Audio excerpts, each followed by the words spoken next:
Amado Rey, tuya es la gloria, tuyo es el honor. Tú eres el Dios bendito, el Dios bueno.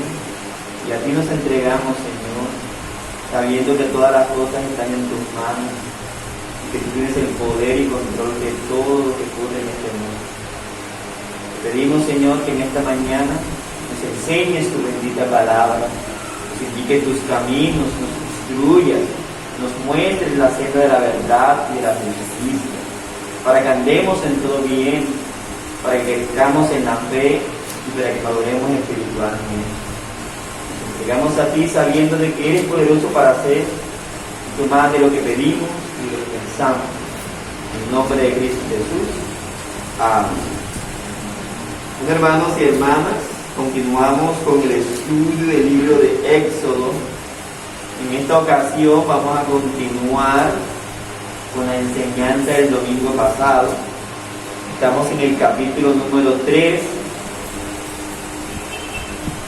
Empezamos desde el versículo 1 y en esta ocasión consideraremos los versículos del 4 al 10. Recordemos que el domingo pasado estuvimos viendo las circunstancias del llamamiento de Moisés, el lugar del llamamiento, el autor del llamamiento, el receptor del llamamiento. Todo eso bajo el tema del llamamiento que Dios le está haciendo a Moisés en Madián. Entonces recordemos un poco, siempre tenemos como costumbre hacer esa pregunta para recordar, para traer a la memoria lo que hemos aprendido en las enseñanzas anteriores. Entonces, ¿cuáles fueron las circunstancias en las cuales se dio el llamamiento de Moisés? ¿Cuáles fueron esas circunstancias? Él estaba trabajando. Ok, muy bien. Él estaba apacentando las ovejas, es decir, él no estaba ocioso. Dios no lo encontró, ¿cierto?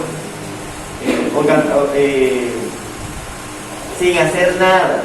Él estaba trabajando, ¿cierto? Estaba laborando. En este caso, él ayudaba a su suegro Jetro en el manejo de las ovejas. Bien. ¿Qué más podemos decir acerca de las circunstancias de llamamiento?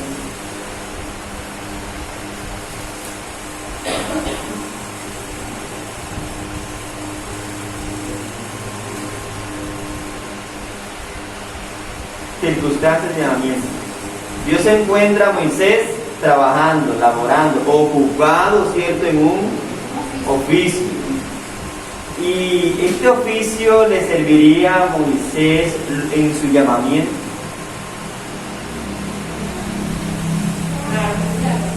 ¿De qué manera? De que Dios lo había moldeado porque había dejado su vida de príncipe y había sido ya pastor de ovejas, estaba al cuidado de la oveja. Ok. Por ciertas circunstancias así fue y se movió. Correcto, hermano. Entonces también notamos que el oficio que ejercía en este momento Moisés era parte de su preparación. Al él cuidar las ovejas, ¿cierto?, conoció lo que era la vida del desierto, reconoció los lugares en los cuales, ¿cierto?, habían cuerpos de agua, donde podían las ovejas descansar, lugares de reposo. O sea, el territorio cercano al Sinaí fue reconocido por Moisés mediante la preparación que tuvo en el ejercicio de su oficio como pastor. Bien, ¿qué podemos decir acerca del lugar del llamamiento? Porque es el mismo monte Oreb, que la cumbre es el Sinaí. Ok. El lugar donde Dios lo llama es el monte Oreb. Sí, pero el texto dice que es el monte Oreb, que podemos decir es el mismo Sinaí, pero con algunas diferencias. ¿En qué se diferencia el monte Oreb del monte Sinaí? El monte Oreb es como la sierra, ¿cierto? Es mucho más amplio. En cambio que el Sinaí es una cumbre del monte Oreb. ¿Sí? Serían más o menos las diferencias. Y qué importancia tuvo o tiene para el pueblo de Israel ese monte. Porque fue ahí donde Dios le hizo el llamamiento al pueblo de Israel. Dios se le revela ahí a Moisés. Y estuvieron habitando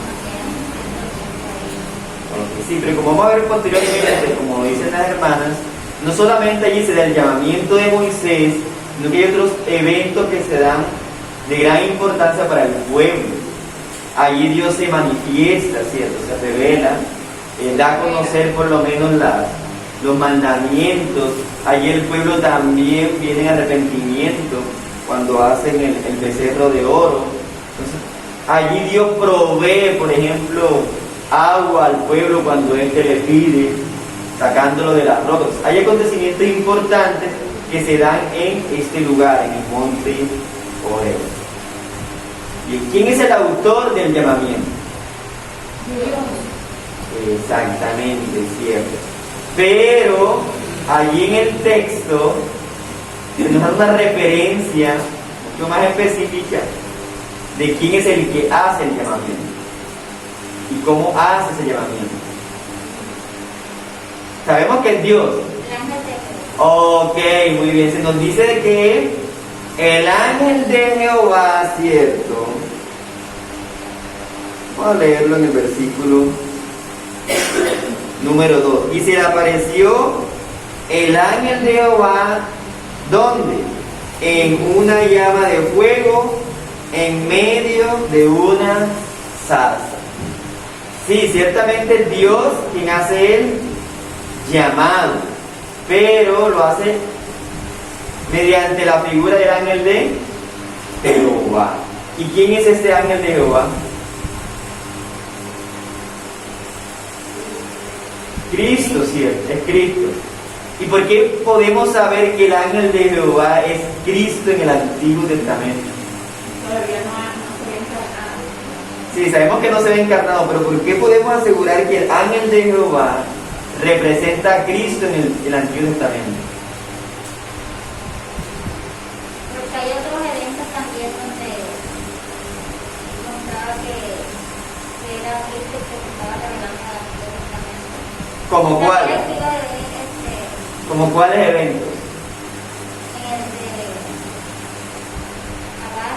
Ok, recordemos recordemos que en la primera mención del ángel de Jehová que se hace cuando se narra la historia de Agar y ella es echada de casa de Sara, dice que se aparece el ángel de Jehová, pero Sara dice que es el Dios que ve, ¿cierto? Entonces se hace una comparación entre el ángel de Jehová y ¿quién? Y Dios, como si fuese lo mismo, aunque realmente es lo mismo. ¿Qué otro texto nos podría dar luz acerca de esto? El ángel de Jehová es Cristo.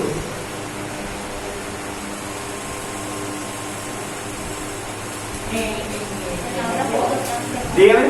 Cuando Jacob pelea con el ángel. Ok, cuando Jacob pelea con quién? El ángel. Con el ángel de Jehová. ¿Y qué le pide? Que lo bendiga, ¿cierto? ¿Y será que un ángel puede bendecir a un hombre? No, lo único que bendice es Dios. Y hay un hecho muy importante, no recuerdo si se los dije la clase pasada, y es cuando se le aparece a Josué, ¿cierto?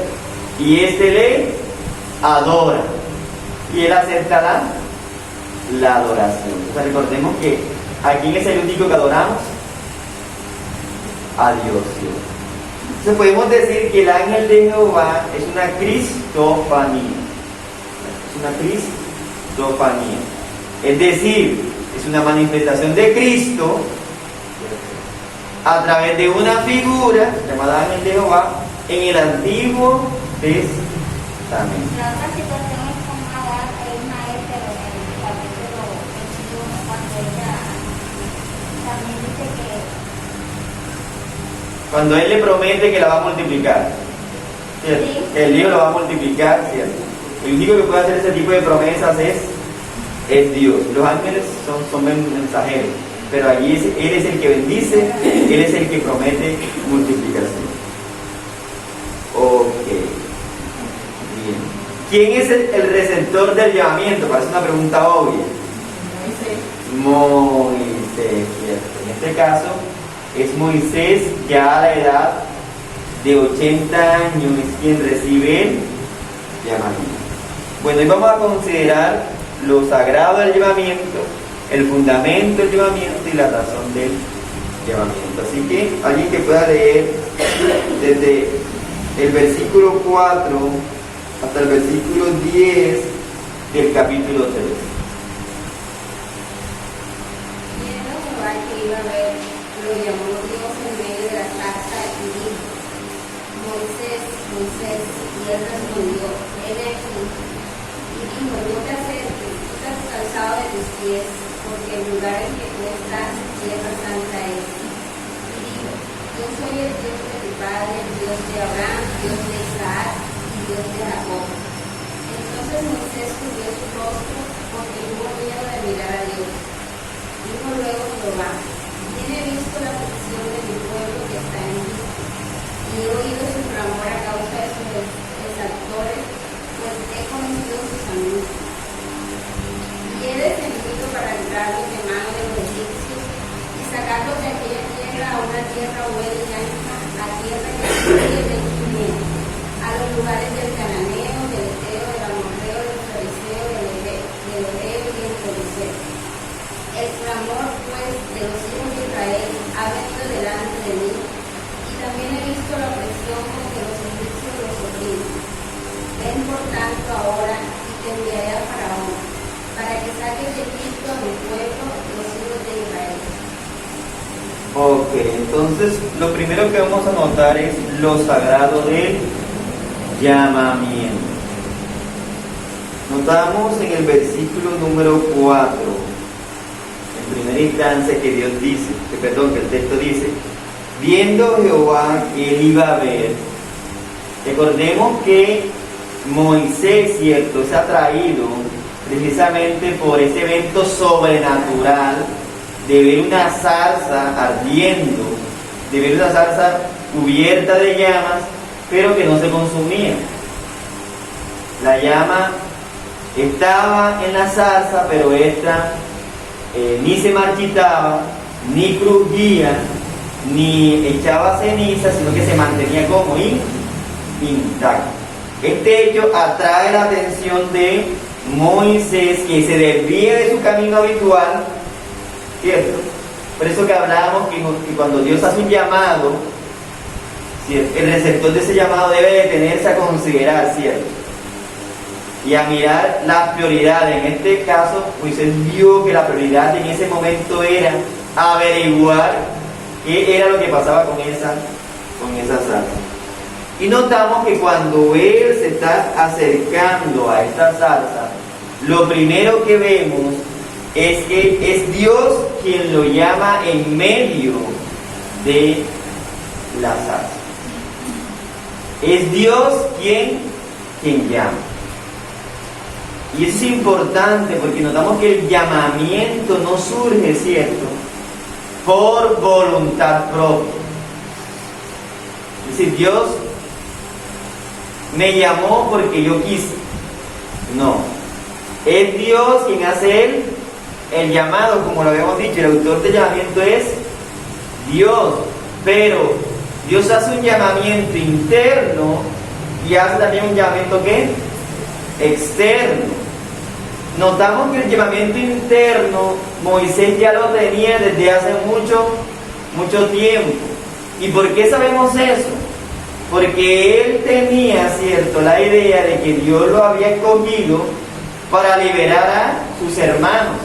Solamente que él lo pensó de manera errónea, ¿se acuerdan? Cuando hablamos de que él dijo, voy a visitar a mis hermanos, y vio esa escena en la cual un egipcio maltrataba a un hebreo y asesinó al egipcio, pensando en ese momento que para eso Dios lo había ¿qué? Llamado. ¿El llamamiento interno lo tenía? Claro, lo tenía. Pero le faltaba el llamamiento ¿qué? Externo. Un llamamiento ¿qué? Público. Y este llamamiento público lo hace ¿quién? También Dios. Dios no solamente nos dice de manera interna cuál es nuestra vocación, nuestro llamamiento, sino que de manera externa utiliza unos elementos para confirmar nuestra vocación y llamado. Y esto es lo que está haciendo Dios aquí ahora. ¿Por qué el llamamiento es serio, solemne, reverente y sagrado? Porque es Dios quien lo hace. Dios es quien llama. Es decir, que el honor de este llamamiento está a la medida de quien lo hace. Ojo, porque aquí implica la seriedad de ser llamado. Debido a que quien llama, en este caso Dios, es altísimo, revestido de todo honor, revestido de toda gloria, entonces este es un asunto de suma importancia. No puede tomarse a la ligera. Es Dios quien llama. Y como vamos a ver, esto afecta a la vida de Moisés, porque es Dios quien está haciendo el llamado. Sin lugar a duda, en nuestra vida cotidiana nosotros podemos tener cierto tipo de aspiraciones y cierto tipo de vocaciones, ¿verdad? Por ejemplo, algunos son arquitectos, médicos, profesores, albañiles, cualquier tipo de vocación o llamado en nuestra vida. No obstante, el llamamiento que hace Dios está por encima de cualquiera. Por encima de cualquiera. Decía en cierta ocasión Charles Spurgeon, hablando del pastorado, que él no abandonaría este precioso llamado por ninguno de los cargos de eminencia que les ofreciera el hombre. Ninguno. La reina de Inglaterra podía ofrecerle un cargo público de suprema excelencia y aún así él lo rechazaría por su humilde congregación y por el llamado que Dios le ha dado. Entonces, el llamamiento que hace Dios a Moisés es importante, es sagrado porque Él es el que lo hace. Y no solamente en la vida de Moisés, sino en la vida de cada uno de nosotros. Es Dios quien llama. Pero también notamos que Dios hace este llamado de manera personal. Notemos en el versículo 4. Viendo Jehová que él iba a ver, lo llamó Dios de medio de la zarza y dijo: Moisés, Moisés. Piense que Dios lo llamó por su nombre. Por su nombre. El llamamiento que hace Dios es un llamamiento personal, es un llamamiento ¿qué? Íntimo, al cual efectivamente el receptor de ese llamado responde. Fíjense lo que es, cómo continúa el texto. Y él respondió: heme aquí. Ahora, miren que el texto no se coloca a explicar lo que pensó Moisés y no expone tampoco que Moisés dijo: bueno, ¿quién es el que me llama? ¿Cierto? ¿Quién me está llamando? Quizás esa es una respuesta obvia en otras circunstancias. Si tú vas por la calle y se te aparece una zarza ardiente, ¿cierto? Y dentro de esa zarza ardiente una voz, lo más posible es que tú corras, ¿cierto? Lo más posible. No es que tenga un templo y te quedes viendo a ver qué está pasando, pero si te aparece una zarza ardiendo y encima de que arde y no se consume, una voz que te llama, lo más probable, ¿cierto? Que tú vayas a ¿qué? Correr. Pero entendemos que esta circunstancia no es casual, ¿cierto? Y que Dios ya venía preparando a Moisés desde el llamado interno que le había dicho, para que él tuviera la expectativa de un evento que realmente confirmara que su llamado, ¿cierto? O sea, recordemos que Moisés huyó de Egipto. ¿Por qué? ¿Cuál fue la razón, el motivo? No porque matara al egipcio, sino porque tenía fe. Es decir, él notó que dentro de la voluntad de Dios lo adecuado era ir a Madián, pero en Madián vivió con la expectativa: Dios se va a manifestar en algún momento, y él ahora reconoció que Dios lo estaba ¿qué? Llamando. Dios lo hace de manera personal a través de su nombre y él responde: heme aquí. Ahora, esta circunstancia no es exclusiva de Moisés. En otras ocasiones vemos también este tipo de respuesta. Por ejemplo, en Isaías capítulo 6, cuando encontramos, ¿cierto?, de que Dios se le aparece al profeta, el profeta Isaías, y le da esa gran visión, y Isaías ve la santidad de Dios, y esa santidad impacta fuertemente su vida, a tal punto que él dice: soy hombre muerto. Cuando Dios, ¿cierto?, dice: ¿a quién enviaré? Él dice: heme aquí, envíame a mí, ¿cierto? O en el caso cuando Dios se le aparece a Samuel. Bueno, en el caso de Samuel es un poco distinto, porque Samuel, siendo niño, no entendía quién lo llamaba, ¿cierto? ¿Ustedes recuerdan esa historia? Cuando Dios llama a Samuel, ahora lo llama ¿qué? Varias veces, hasta que Samuel consulta con, ¿cierto?, el sacerdote, y este le dice: responde, ¿cierto?, en aquí. Y él dice exactamente las mismas palabras que Moisés: heme aquí. Entonces, es sagrado en primera instancia porque es Dios quien llama, pero también porque lo hace de manera que personal, de manera única. O sea, es un privilegio ser llamado por Dios. Es un privilegio que Dios nos haga un llamamiento, porque Él es el quien elige y quien lo hace de manera íntima, personal. Él mismo es el que se presenta para hacer el llamado. Ahora, si pudiéramos hacer una figura, era como cuando en los tiempos de la Edad Media, por ejemplo, los reyes nombraban a sus caballeros,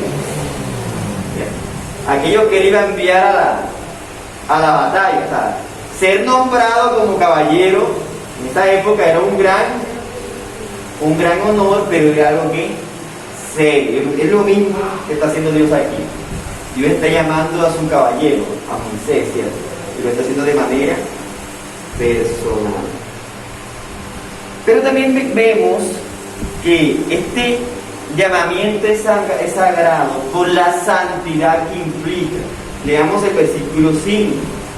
Y dijo: no te acerques, quita tu calzado de tus pies, porque el lugar en que tú estás, tierra santa La primera expresión que notamos allí en el texto es no te acerques. No te acerques. Moisés nota entonces este espectáculo, esta maravilla de un árbol ardiendo y no consumirse. Él se va, ¿cierto?, acercando. Cuando se va acercando, escucha su nombre. Él responde acertadamente: heme aquí. Pero cuando va a proseguir a mirar con más detalle qué es lo que pasa, Dios le dice: no te acerques. Piense que esto implica entonces que hay unos requisitos, hay unas condiciones que debe reunir el receptor del llamado para que Dios lo acepte. Para que Dios lo acepte. Y esas condiciones y esos requisitos los establece ¿quién? Dios mismo. Dios mismo es quien los establece. Es peligroso, ese no te acerques es una advertencia, porque es peligroso, ¿cierto?, estar ejerciendo algo para lo cual Dios, primero, no nos ha llamado, y segundo, con lo cual no cumplamos los requisitos para hacerlo. Eso es peligroso. Dios dice: no te acerques, no vengas. Si aún no has sido llamado, no te acerques. No intentes hacerlo por tu propia ¿qué? Cuenta. Y si tienes el llamado interno, pero no, Dios no ha obrado en ti para capacitarte, para obrar de manera que cumplas con las condiciones y requisitos, Dios ¿qué dice? No te acerques. Este es algo que serio. No te acerques. ¿Qué hubiese pasado si Moisés hubiese pasado por alto esta advertencia?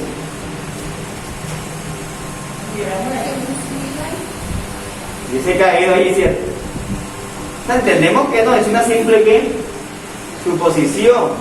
Pero lo que notamos aquí en el texto es que Dios le da una advertencia para que él vea de que él no puede, o sea, Moisés no puede determinar por sí mismo cuáles son los requisitos que le agradan a Dios para yo cumplir mi llamamiento. No es que yo veo, es que yo creo que esto funciona más o da mejor resultado. No. Dios establece las condiciones. Y fíjense que la condición que Dios establece para que Él se acerque y escuche para qué ha sido llamado es la siguiente. Versículo 5. Quita tu calzado de tus pies, porque el lugar en que estás, tierra santa es. Este requerimiento parece un tanto extraño, ¿cierto? Para nosotros sería un poco extraño. Dios le dice: quita el calzado de los pies. Si quieres entrar dentro de mi círculo íntimo para yo comunicarte lo que tengo planeado para tu vida, debes quitar tu calzado. Ahora, esto es entendible en primera instancia porque en ese tiempo, cuando las personas entraban a lugares que se consideraban de índole religioso o de índole sagrado, lo primero que hacían era quitarse el calzado de los pies. Eso significaba también sumisión y significaba también humillación. Pero sobre todo lo que quiere resaltar el texto, o sea, la razón por la cual Dios le pide a Moisés que quite su calzado, El mismo texto nos lo indica. Dice, porque el lugar en que está tierra santa es. Ahora, nosotros sabemos que Horeb, el monte Horeb en sí mismo, no tenía nada de extraordinario, ¿cierto? Era un monte, una sierra como cualquier otra. La diferencia en este momento es que en ese lugar ahora estaba la presencia del Dios Santo. Y eso marca entonces una gran ¿qué? Diferencia. Dios se ha manifestado en esta tierra, en esta porción de este suelo. Por lo tanto, tú debes acercarte a Él con toda reverencia, solemnidad y temor. Y la manera en que Moisés iba a mostrar entonces tales cosas era quitando su calzado. Quitando su calzado. Eso significa entonces que la grandeza de quien llama debe humillar a aquel que es llamado. Ojo aquí. Siempre que Dios hace un llamamiento, le permite ver a aquel que llama su grandeza, su magnificencia, lo sublime que Él es, para que éste sea que humillado y venga a Él entonces en toda obediencia y sumisión. Ahora, hay que hacer un paréntesis, ¿cierto? Hoy en día es preocupante cuando muchos, ¿cierto?, dicen que han sido llamados por quién, por Dios. Muchos, ¿cierto?, dicen que han sido llamados por Dios y ellos mismos son los que imponen los requisitos para qué, para su llamado. Y no solamente eso, sino que muchos de los que dicen que son llamados por Dios vienen a Él con prepotencia o ejercen supuestamente su llamado con prepotencia y ¿qué? Altivez. No, lo sagrado del llamamiento, la santidad con la cual está revestida, implica entonces que aquel que recibe el llamamiento baje su cabeza, se postre delante de Dios y reconozca que es su esclavo y es su siervo. Es más, perder el calzado también significa eso. Decir, dependo de ti, tú eres mi Señor, yo soy tu esclavo. Pero el llamamiento debe estar revestido de toda ¿qué? Santidad. Bien, ¿alguna pregunta hasta aquí? Ok, seguimos entonces con el fundamento en el llamamiento. Leamos el versículo 6. Y dijo, piense que ahora que Moisés cumple, ¿cierto?, con las condiciones para estar delante de Dios y escuchar ahora su plan, es que Dios le va a ¿qué? Hablar. Ahora, yo quiero insistir en esto. Quien impone las condiciones es Dios, pero quien capacita al llamado también es Dios. A Dios tampoco te va a exigir algo que Él no te va a dar. Si Dios te exige algo, Él orará en nuestros corazones para dar. En este caso, le exigió a Moisés quitar el calzado y también le dio la capacidad para hacerlo. Versículo 6. Y dijo, yo soy el Dios de tu padre, Dios de Abraham, Dios de Isaac y Dios de Jacob. Entonces Moisés cubrió su rostro porque tuvo miedo de mirar a Dios. Notemos aquí el fundamento en el llamamiento. Lo primero que nos dice el texto es el carácter, ¿cierto?, divino. Es decir, ¿en qué se basa este fundamento? Bueno, Dios dice, yo soy el Dios. Esta expresión yo soy va a ser muy habitual de aquí en adelante, porque es la forma en la cual Dios se va a revelar no solamente a Moisés, sino a su pueblo. Yo soy el que soy. ¿Por qué te llamo, Moisés? Porque yo así lo quiero. Porque es mi deseo. Porque dentro de mi carácter divino, te he considerado.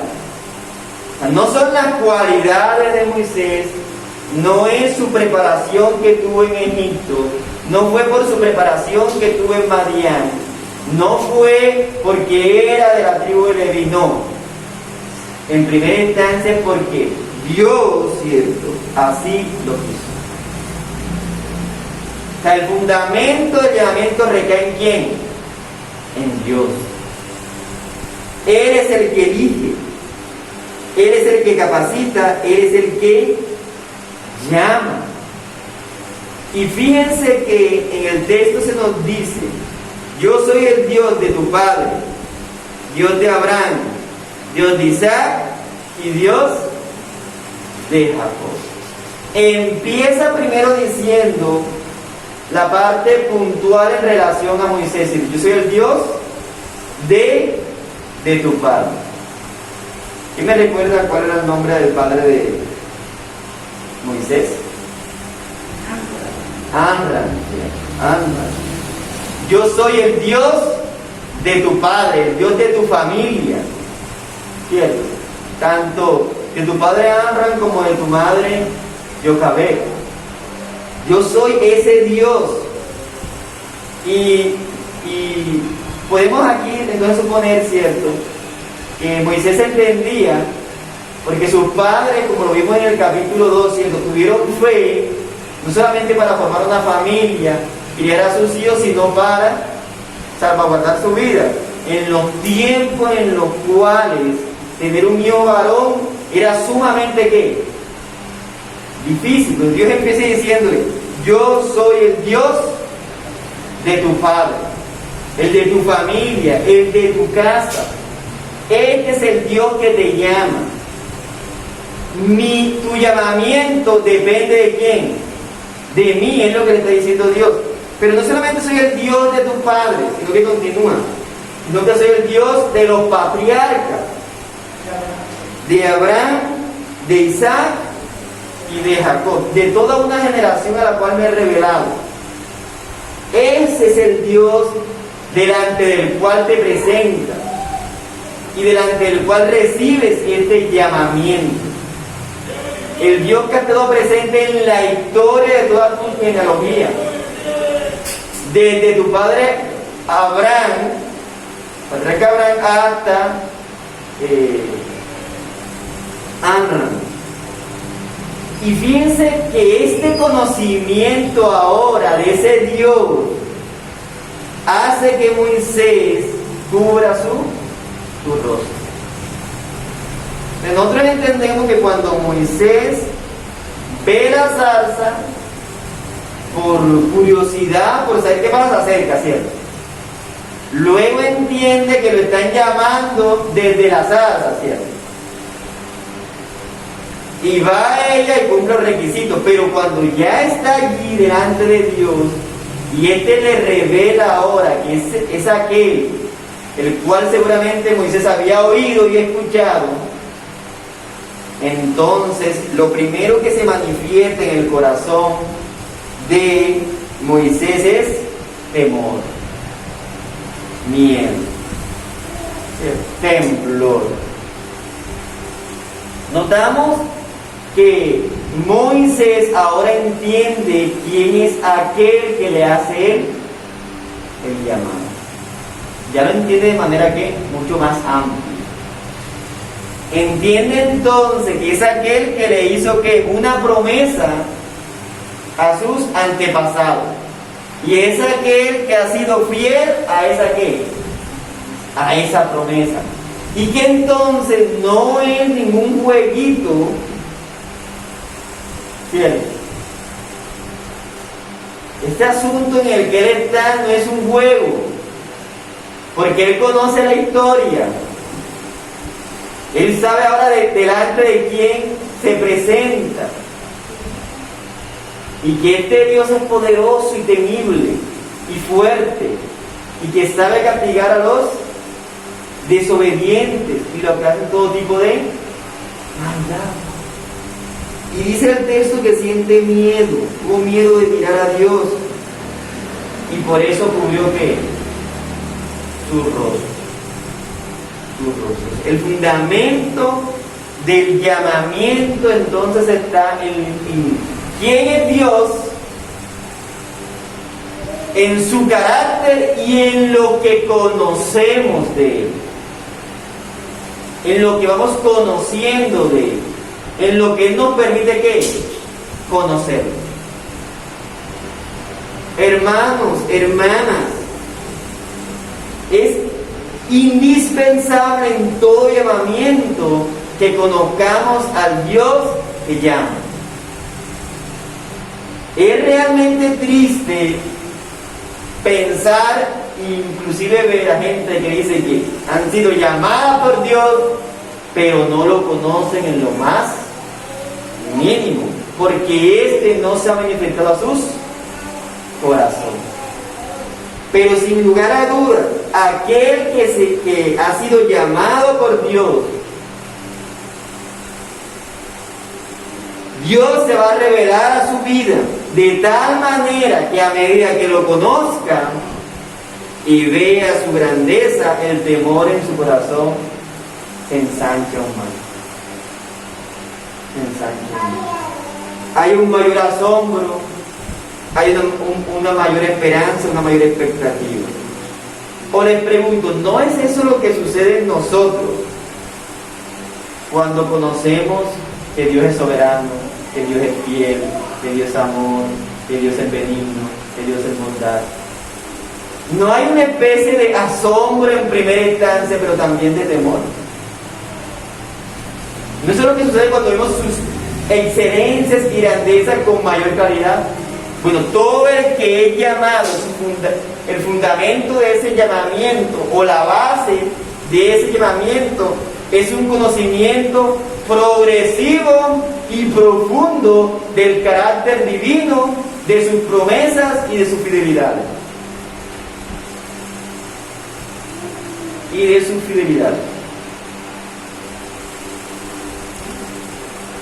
¿Alguna pregunta hasta este punto?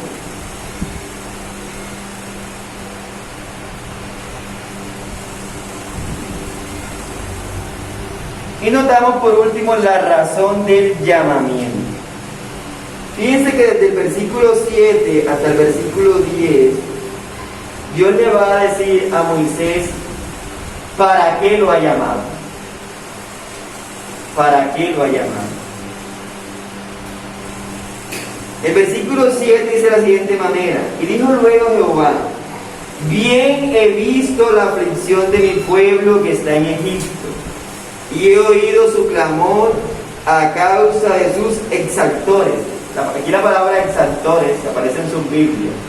Exactores significa aquellos que imponen cargas muy pesadas sobre otros para recaudar impuestos. Significa la palabra allí, exactores.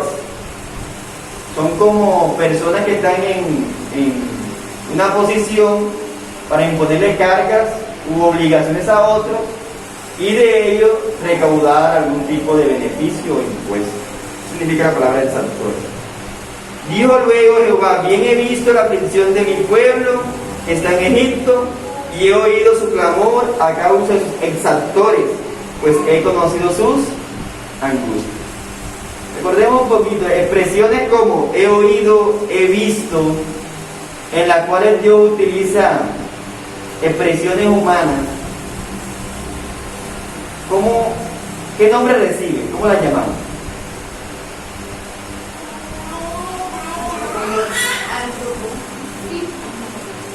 ¿Cómo?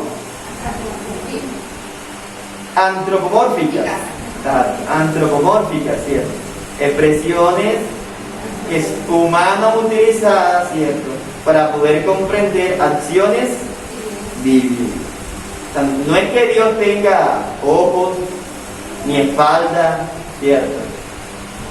Ni oídos, no son expresiones en lenguaje humano, antropomórficas, para nosotros poder comprender entonces acciones divinas.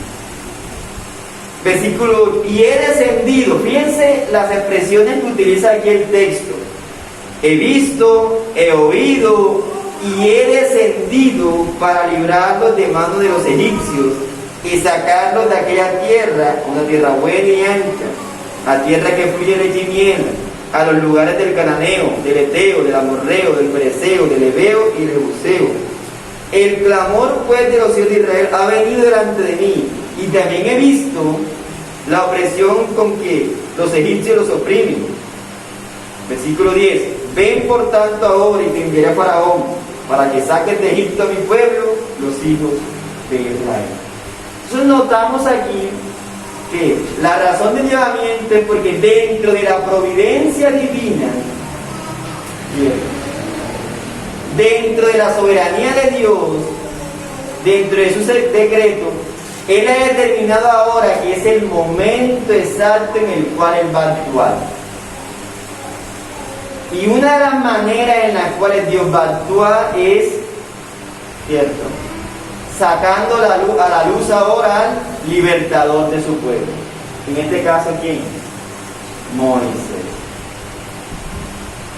¿Por qué Dios llama a Moisés? ¿Cuál es la razón? Porque Él tiene un propósito. Dios tiene un propósito que ha establecido desde largo tiempo con su pueblo. ¿Cuál es ese propósito?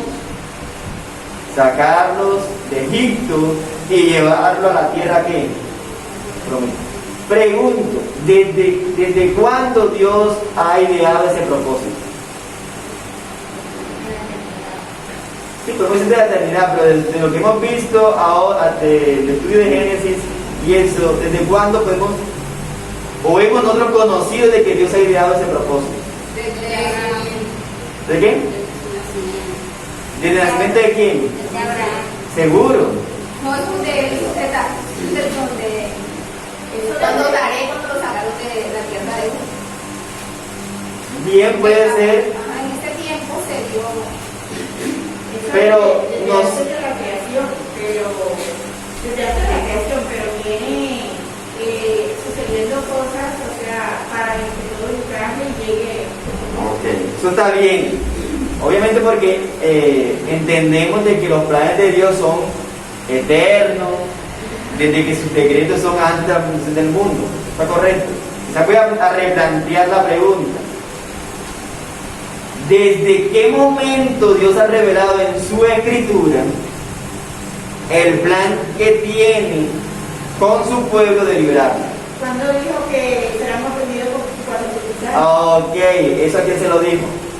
Se lo dijo a A José. José. A Abraham, se lo dijo a Abraham, ¿cierto? ¿En qué capítulo? Génesis 15, del 13. Recordemos que ese texto es clave, ¿cierto? Porque ese texto prácticamente resume, no solamente Éxodo, sino que prácticamente ese texto de Génesis capítulo 15, del 13 al 16, resume Éxodo, Números, Levítico y Deuteronomio. Cuando él da un tiempo determinado, más o menos ahí dice 400 años, que porque hasta ahí llega la opresión sin que llegue una liberación. Okay. Entonces fíjense que la razón del llamamiento es porque dentro de la providencia divina ya era el momento justo para que las promesas de Dios se cumplan. El plan que Él le reveló a Abraham, ¿cierto?, de liberar a ese pueblo de la esclavitud, había que llegado. Y para ello Él necesitaba un libertador. ¿Y aquí está llamando entonces a quién? A Moisés, ¿cierto? Y por eso dice el versículo 10: ven por tanto ahora y te enviaré a quién? A Faraón, para que saques de Egipto mi pueblo, los hijos de Israel. ¿Preguntas, hermanos? ¿Alguna duda?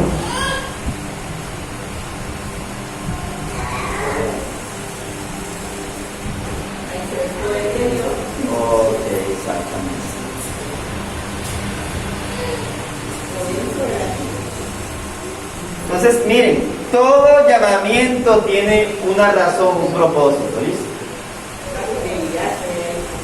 Pero el llamamiento y el propósito son para el beneficio del pueblo de Dios. Un hombre de Dios o una mujer de Dios no va a ser llamada a cumplir algo según lo que Dios determina para beneficio propio, para simplemente el provecho de uno mismo. No, todo llamamiento tiene una razón mucho más alta, que va más allá de lo que yo deseo. ¿Por qué lo digo? Porque hoy en día, cierto, es común que la gente dice, Dios te ha llamado para cosas grandes. ¿Pero qué cosas grandes? ¿Cuáles son las cosas grandes que le prometen hoy a la gente? Que vas a ser un hombre de éxito, una mujer empoderada, ¿cierto? Yo veo las cosas grandes que veo en esta predica del Evangelio. Ya. Pero los llamamientos que hace el Señor son para beneficio de su pueblo, aunque eso implique que quien es llamado se desgaste y entregue su vida. ¿Cierto? Porque como vamos a ver en el llamamiento de Moisés, no fue muy querido. ¿Cierto? No fue muy querido y tuvo grandes problemas con el pueblo de Israel. Si no hay preguntas, no hay dudas, oremos. Amado Dios, a ti sea toda la gloria, toda la honra. Gracias, amado Rey, por tu palabra. Gracias, Señor, por tu enseñanza. Gracias porque en la vida de Moisés nos muestra lo importante, Señor, que es el llamamiento, lo sagrado, lo santo que esto significa. Y gracias, Señor, porque nos permites a cada uno de nosotros reflexionar acerca de nuestra labor que tenemos en esta iglesia local. Que cada uno de nosotros ha sido llamado, Padre amado, a cumplir un rol dentro de la congregación. Que lo hagamos, Señor, con reverencia, que lo hagamos con toda seriedad, que lo hagamos, Señor, con toda diligencia, que lo hagamos sin temor en nuestros corazones y que lo hagamos por amor a tu gloria y a tu bendito nombre. Nos entregamos a ti, Señor, en el nombre de Cristo Jesús. Amén.